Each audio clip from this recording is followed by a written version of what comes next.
everyone, my name is Tina and welcome to the G Sport Hub. I have finally arrived home from London. I was at Worlds, it was amazing. There is a whole vlog on this channel if you're curious. But we are today here to talk about LJL because so many news have dropped. There were like 3 different articles separately. Actually, we made a whole article about this that you can check out on gsporthub.com. But I know people don't like reading, and I also want to add a little extra to all the news. So first of all, in case you missed it, starting 2025, the whole League of Legends ecosystem is going to change. There's going to be a super region in APAC called LCP. I talked about this in the LCP video, so if you're curious about Tier 1, watch that. All the previous Tier 1s like PCS, VCS, and LJL, all of them are going to be rebranded as Tier 2 sub-leagues. If you don't have too much information as far as I know about PCS, VCS, the whatever new league Oceania is going to have, and the wildcard tournament. However, we have information about LJL for 2025. It's a whole rebrand with a new logo. Playbrain is going to run this once again. In case you don't know, Playbrain used to run LJL in the glory days. It is only since the PCS merger that a carry took over. But now Playbrain is going to run it once again. So I think that's good news. So we have the same name, but a new logo, a new format, and a new slogan. Reforge as one. Just like every single region starting next year, LJL is also going to turn into a 3-split season. In the LJL, there are going to be LJL Forge, LJL Storm, and LJL IGNITE. And because Forge is going to be the first one, and since we have the most information about Forge, let's start with that one. But what I'm saying here is more or less going to apply to all the other splits as well. So LJL Forge, also known as Winter, is going to run from mid-January to early March. And the big news is going to have an open qualifier. I think objectively it's good that it has open qualifier. There are some questions, there are some worries in me that maybe it's a little late. I'm not sure how the interest would be in an open qualifier like this. The format itself allows for 64 teams at maximum to participate. There's not going to be 64 teams, I'm saying it right now. Even VCG, Valorant's Tier 2 in Japan, which is just a massively more popular game right now. Even VCG only had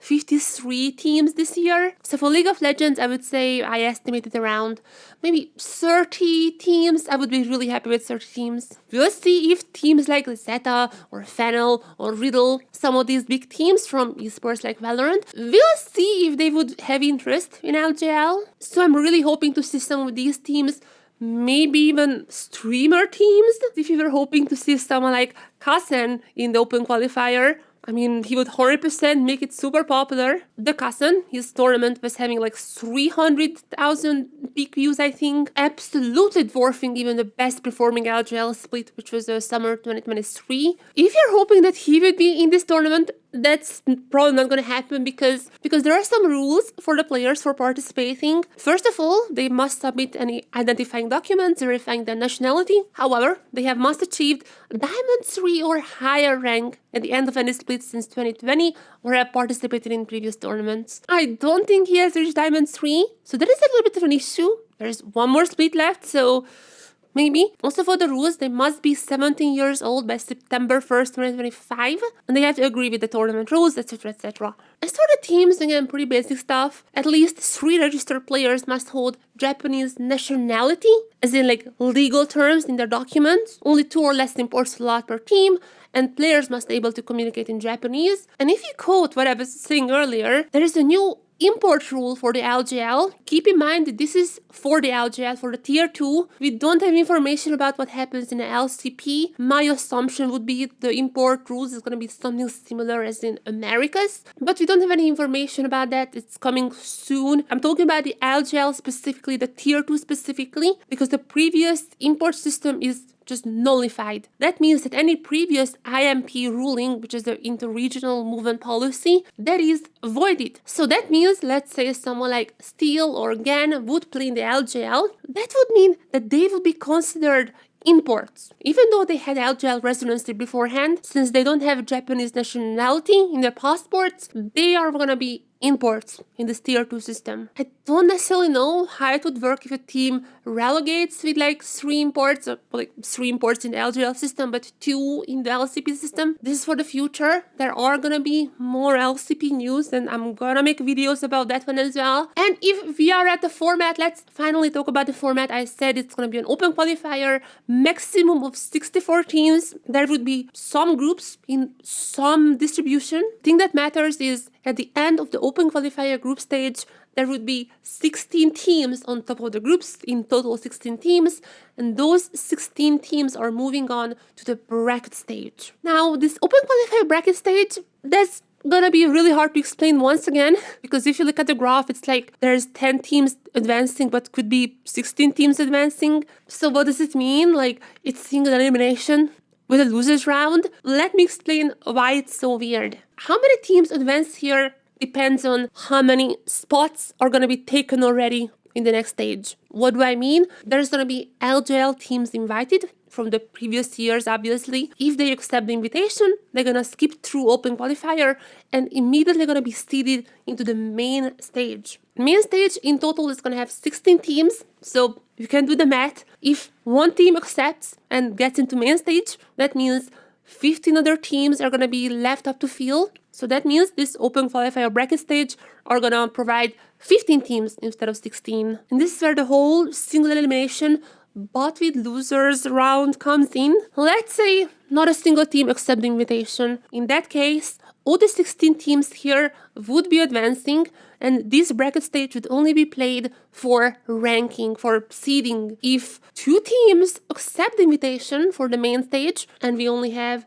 14 teams here to select, then whoever loses on the round 1, they would have to play some kind of decider matches in the losers round to determine out of all the losers which 2 are the most loser. Okay, that's... However, 10 teams are guaranteed to move forward, and in a very edge case, it's also possible that all the 16 teams move forward, and this is actually just for seeding. Why is there seeding? Because coming into main stage, the 16 teams who are here are going to be playing a Swiss stage. Now, Swiss, everyone is familiar with Swiss now, because this is the second year we had Swiss at Worlds. Teams are going to have matchups where both of them have the same score, and if you win 3 games, then you advance. If you lose 3 games, then you get eliminated. All of them are going to be BO1s, by the way, I forgot to mention. So far, all the bracket stage was BO3, everything else, the group stage, and now the main stage, Swiss stage, is going to be BO1s. And at the end of the Swiss stage, we're going to have 8 teams who advanced. Those 8 teams are going to go on to the knockout stage, where with just a very simple single elimination. Quarterfinals, semifinals, those are going to be BO3s, and the grand final is going to be BO5. And this is how one split, in this case, Forge Winter, looks like. So what are they playing for? What is the winner gets? First of all, the top 4 teams, meaning the semi-finalists, are going to have a direct seed to the next split main stage. So that means those top 4 teams don't have to play open qualifiers anymore. They're going to be directly seeded into main stage coming into next split. And depending on their ranking, they're going to get the championship points. More on that later. Spring called Storm from mid-March to early May. Very similar format with a few changes. First of all, main stage is going to be Storm Swiss. I don't know what it means. Is it any different? Is it faster? I mean, there's 12 teams, so I would assume it's just smaller. From all those 12, there's going to be 4 from the previous split, which means from the open qualifier, there's only 8 teams advancing this time around. And after that, it should be very similar. The knockout stage, though, is going to be with 6 teams. So I would assume the top 2 seeds in Swiss are going to be seeded into semifinals directly. And basically the same is true for Ignite, where there's going to be a bounty match format. Absolutely no information about that. That's only going to be starting in May. So we don't know. We just know that there's going to be 12 teams once again, and the same knockout stage with 6 teams, so there's 2 bye for the top 2, I would assume. Okay, so what now? So far, depending on the rankings, the teams have been gathering these championship points, and now it's time to finally use them, because the top 6 teams and the end of Ignite are going to be getting into LJL Finals tournament. We don't have too much information about that, only it's going to happen late July to late August, and that there's going to be one winner, and that one winner is going to move on to LCP Promotion relegation. And it kind of confirms something, that something being there's only going to be one LJL team moving on to the LCP promotion relegation. If you look at LJL's bar size, that is the same as VCS and Oceania. And PCS is a little bit longer, as well as the wildcard slot is also a little bit longer, but there's going to be a lot of wildcard teams. So my assumption would be there's going to be one VCS seed, one LJL seed, two PCS seeds, one Oceanic seed, and maybe two wildcards. But that would mean 7 teams. So I don't know. However, LJL is confirmed to have 1 seed into this tournament, and LJL is definitely a little shorter than the PCS bar. So I would say that PCS has to have at least 2 seeds. We can maybe deduct that.